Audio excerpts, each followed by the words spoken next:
Good morning student. My self Mukesh Thakran.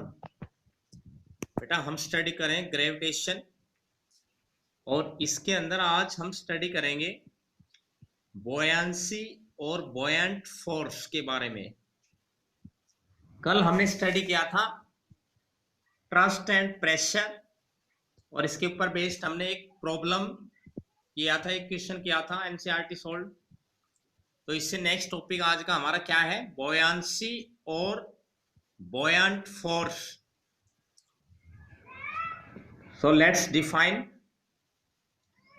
बेटा buoyancy को हम देखिए क्या सकता है। Buoyancy the upward force exerted by the water on a body when it is immersed in any fluid, liquid or gases is known as buoyancy or buoyant force, or it is also called upthrust. buoyancy को बेटा हम buoyant force भी बोल देते हैं, upthrust भी बोल देते हैं, यानी कि ऊपर की तरफ लगने वाला फोर्स है ये हमेशा। जब भी हम किसी ऑब्जेक्ट को किसी लिक्विड में इमर्स्ड करते हैं, डुबोते हैं, तो लिक्विड के द्वारा उस ऑब्जेक्ट, उस बॉडी के ऊपर जो फोर्स लगता है, अपवर्ड फोर्स लगता है, अपथ्रस्ट लगता है, this upthrust is known as buoyancy और buoyant फोर्स और अपथ्रस्ट। तो buoyancy फोर्स का मतलब ये होता है कि किसी बॉडी के ऊपर जो अपवर्ड फोर्स लगता है, हर ऑब्जेक्ट के ऊपर ये लगता है, किसी पे कम किसी पे ज्यादा, और इसी के कारण से, इसी फोर्स के कारण से डिपेंड करता है कि कोई ऑब्जेक्ट कब किसी लिक्विड में सिंक होगा, डूब जाएगा, और कब वो उस पर फ्लोट करता है, तैरता है। तो इसी के बेसिस पे देखिए, now we study why objects float और sink when placed on the surface of water। अगर हम किसी ऑब्जेक्ट को किसी वाटर सरफेस पे प्लेस्ड करें तो वो कब तो सरफेस पे तैरेगा और कब उसमें डूब जाएगा। आपने बहुत सारे एग्जाम्पल देखे होंगे अपने डेली लाइफ में कि एक बहुत बड़ा जहाज होता है, शिप होता है आयरन का, वो पानी पे तैरता है, जबकि एक छोटी सी निडल होती है लोहे की, वो डूब जाती है। एक छोटे से पत्थर का टुकड़ा है, वो पानी में डूब जाता है, जबकि जो इतने बड़े, एक बड़ा अगर स्लैब है तो वो पानी पे तैरता है। तो ये सारी चीजें ऐसा क्यों है, इन सब के पीछे रीजन है बेटा बोयांसी फोर्स या बोयंट फोर्स का। देखो कैसे, एनी ऑब्जेक्ट विल फ्लोट और सिंक इन ए फ्लूइड।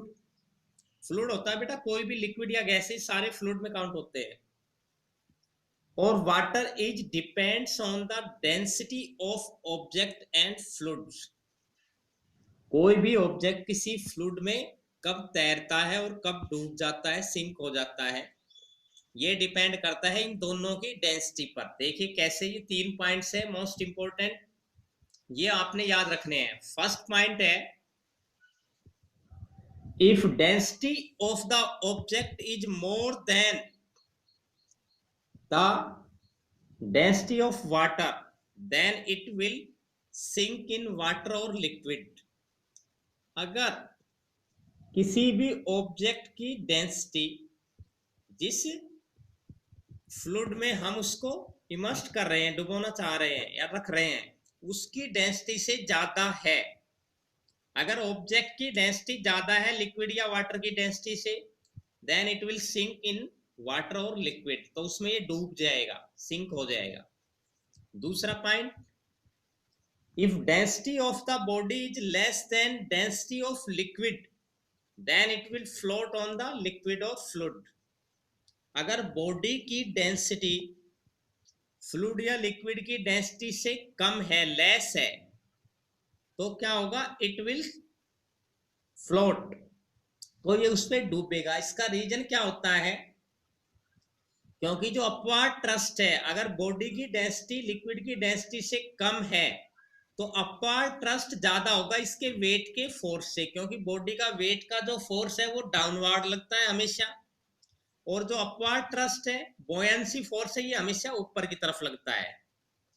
तो अगर बोयंसी फोर्स ज्यादा होगा वेट के फोर्स से, वो कब होगा, जब बॉडी की डेंसिटी लिक्विड की डेंसिटी से कम होती है।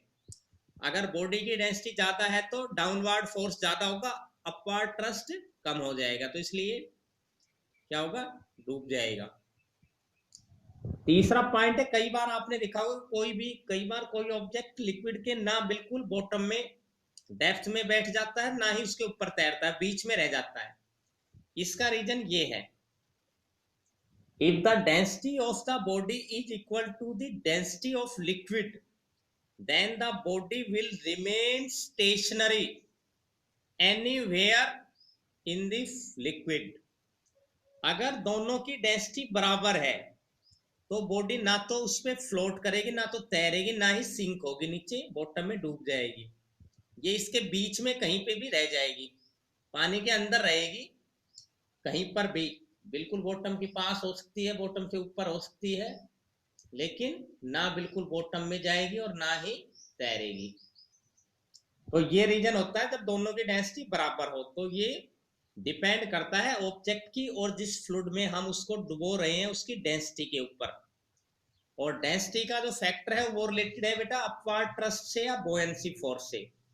ये एग्जांपल मैंने आपको बताए हैं कि कोई भी बोतल है will float on a liquid, एक बोतल है वो लिक्विड पे फ्लोट तैरती है because it density less than the liquid, but an iron nail, एक लोहे की पिन है, it sink in it due to the density is less than the density of liquid, क्योंकि इसकी डेंसिटी लिक्विड की डेंसिटी से कम होती है। तो बेटा ये था बोयंसी और बोयंट फोर्स, और इनको आप लॉ ऑफ फ्लोटेशन भी कह सकते हो, या व्हेन एन ऑब्जेक्ट फ्लोट और sink in a liquid depends on density. तो ये आज का हमारा टॉपिक है। थैंक यू, इसको लर्न और राइट करें। Have a good day.